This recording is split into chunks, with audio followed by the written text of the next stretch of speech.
కోసం. మాటలు కాదండి, 1 కోటి మంది మహిళలను కోటీశ్వరులు చేస్తామంటే ఆ మాటకే సంతోషపడతారు అనుకుంటున్నట్టున్నారు. కానీ ఈరోజు కింద స్థాయిలో ఈ నెల రోజుల నుండి మన హైదరాబాద్ సిటీలో జరుగుతున్న ఈ సంఘటనలు చూసి చాలామంది చదువుకున్న అమ్మాయిలు ఎవరైతే వాళ్ళ పిల్లల్ని స్కూల్కి పంపిస్తున్నారో భయంతో అయిపోతున్నారు.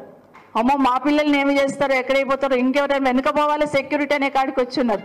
అంటే ఒక రకమైన భయం. రోజుకు 4, 3 ఇలా చెప్తూ పోతా ఉంటే అమ్మో మా పిల్లల పరిస్థితి ఏమవుతుందనే భయం సామాన్య జనాల మధ్యలో కలుగుతున్న విషయాన్ని దయచేసి గమనించమని కోరుతా ఉన్నాను.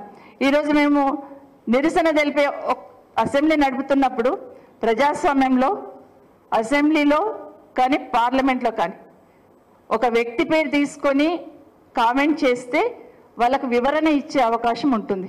కానీ ఈరోజు ఏం జరిగిందండి? కనీసం ఒక్కసారైనా మైక్ ఇవ్వండి, కనీసం బట్టగాల్చి మీదేసినట్టు ముఖ్యమంత్రి గారేమో మోసం చేస్తామంటారు. మరి మేము చెప్పాలి కదా ఏం మోసం చేసాము ముఖ్యమంత్రి గారు అని చెప్పాలి కదా. బట్టి గారు, గౌరవ బట్టి గారేమో ఉప ముఖ్యమంత్రి గారు ఏ మొహం పెట్టుకొని మాట్లాడతారంటారు. మరి ఈరోజు అక్కడ చూస్తూ ఉంటే పార్టీ మారడమే పెద్ద నేరం అన్నట్టు అనుకుంటే మరి ఈరోజు అక్కడ ఉన్న వాళ్ళందరూ ఎవరు, అక్కడ ఎంతమంది ఉన్నారు ఒకసారి చూడండి. ఈరోజు మా గౌరవ ముఖ్యమంత్రి గారు ఏ పార్టీలోకి వెళ్ళి ఏ పార్టీలోకి వచ్చారండి? ఇప్పుడు మరి అక్కడ ఏ మొహం పెట్టుకొని కూర్చున్నారు? ఆ రోజు టీఆర్ఎస్ పార్టీ, తర్వాత టీడీపీ, తర్వాత కాంగ్రెస్లోకి. మరి ఎట్లా ఎట్లా ఎట్లా ఏ మొహం పెట్టుకొని కూర్చున్నారు? ఎందుకు చెప్తలేరు? అయ్యో ఆ రోజున సిఎల్పి సంబంధించిన పదవి పోయింది, ప్రతిపక్ష నాయకుడిగా పోయిందనే బాధపడుతున్న గౌరవ బట్టి గారు ఈరోజు మీకు ముఖ్యమంత్రి కావడానికి అవకాశం ఉంది కదా, మీ పార్టీ మీకు పెద్దపీట వేయొచ్చు కదా. అక్కడ కొట్లాడాల్సింది పోయి అకారణంగా ఆడబిడ్డలుగా మా మీద ముఖ్యమంత్రి గారు ఉప ముఖ్యమంత్రి గారు పోటీపడి దుంకారు.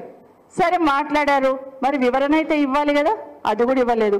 మైక్ ఇస్తే చాలు ఏం మాట్లాడతారు అనే భయం మీలో ఉన్నప్పుడు మమ్మల్ని విమర్శించే స్థాయి మమ్మల్ని ఎట్లా విమర్శిస్తారండి మీరు? మరి విమర్శించినప్పుడు మా సమాధానం కూడా వినాల్సిన అవసరం ఉంది.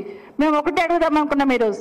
నేను అయిపోయింది, తెలంగాణ రాష్ట్ర మహిళలందరూ చూస్తూ ఉన్నారు. సాధారణంగా ఎక్కడైనా వివక్ష ఉంటుంది, ఎక్కడైనా తొక్కేద్దామని చూస్తుంటారు మహిళల్ని. ఈవెన్ చట్టసభల్లో కూడా అదే వివక్ష చూపించాలనే ప్రయత్నం ఏదైతే జరిగిందో ఈరోజు నేనైతే ఫీల్ అయ్యాను. నేను సునీత మేమందరం అనుకున్నాం ముగ్గురం. అసలు అదే జెంట్స్ ఇక్కడ నిలబడి అర్చింటే లేచి సార్ ప్లీజ్ రిక్వెస్ట్ చేస్తుండేమో, మీరు సర్దుకోండి, మీరు సపోర్ట్ చేయండి అని. ఈరోజు కనీసం ఒక్కరు కూడా బాధ్యతగా అక్కడ ఉన్న వాళ్ళు ఒక్కరు కూడా, ఎవరు ఇద్దరు గౌరవ శాసనసభ్యులు రిక్వెస్ట్ చేశారు కూర్చోమని తప్పిస్తే ఈరోజు ముఖ్యమంత్రి గారు ఉన్నారు, ఉప ముఖ్యమంత్రి గారు ఉన్నారు, మా శ్రీధర్ బాబు గారు ఉన్నారు. ఒక్కరైనా కనీసం ఎక్స్పెక్ట్ చేసినాం. కానీ ఇది కూడా ఇక్కడ నిజంగా చాలా బాధ అనిపించింది. ఇదే కాకుండా ముఖ్యంగా ముఖ్యమంత్రి గారు మాట్లాడుతూ కూడా మళ్ళీ మాట్లాడుతూ కూడా నిన్నటిదే మాట్లాడడం మొదలుపెట్టాడు. మాకు వివరణకు అవకాశం ఇవ్వకపోవడం ఒకటైతే మళ్ళీ మైక్ పెట్టుకోగానే మళ్ళీ అదే మాట్లాడడం మొదలుపెట్టాడు. ఇంకొక విషయం ఒక అడుగు ముందుకేసి నిన్ననేమో కేటీఆర్ గారు మీరు ఎన్నుకున్న అక్కలను నమ్ముకోకండి, మమ్మల్ని ముంచారు, నిన్ను ముంచుతారని మాట్లాడారు. ఈరోజు మాతో ఏం మాట్లాడుతున్నారు? అక్క మీరు వాళ్ళని నమ్ముకోకండి, వాళ్ళు మిమ్మల్ని కూడా ముంచుతారు, వాళ్ళ చెల్లెల్ని పంపించున్నాడు.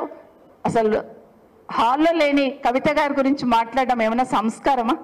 ఒక ఆడబిడ్డ ఎవరైనా కానివ్వండి, శత్రు కూతురు ఉంటే కూడా ఆడబిడ్డ ఎక్కడన్నా కష్టపడుతుంటే పక్క నుండి మనం బాధపడుతూ ఉంటాం. అయ్యో ఆయన బాధపడితే బాధపడను కానీ ఆ పిల్ల ఏం చేసింది అని బాధపడుతుంటాం.